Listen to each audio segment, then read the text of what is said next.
Patay naman ang isang elevator operator matapos mahulog sa isang mall sa Quezon City. At nakatutok si Marisol Abduraman. Nagdadalamhati ang pamilya ni Rhea Lebrando sa kanyang pagpanaw. Natagpuan si Lebrando na elevator operator ng SM Dablac na nakahandusay at duguan sa ibabaw ng bago ng elevator nitong Sabado.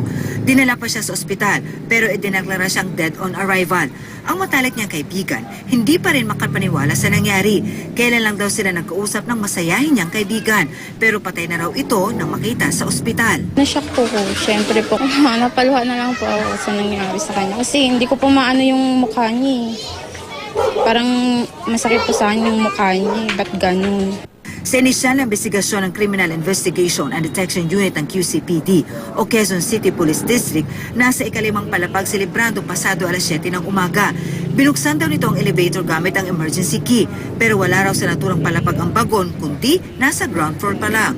Humabang ito sa pag-aakalang nandoon ang bagon hanggang sa nahulog si Lebrando. Nung kinakatok niya, sinisilip niya, pinipilit niyang makarinig dun sa ano at nung nagduda siya na may nahulog o may natrap, tinawagan niya yung engineering at dun nga nalaman yung biktima niya nalaglag dun sa ground floor.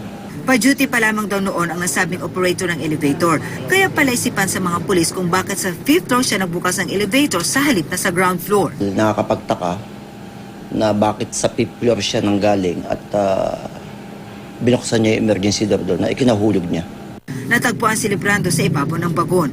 Sa isang pahayag, sinabi ng SM na isang elevator attendant nga ang isinugod sa ospital matapos umano itong maaksidente.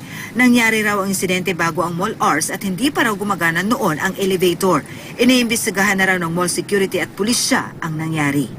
Marisol Abduraman, nakatutok 24 oras.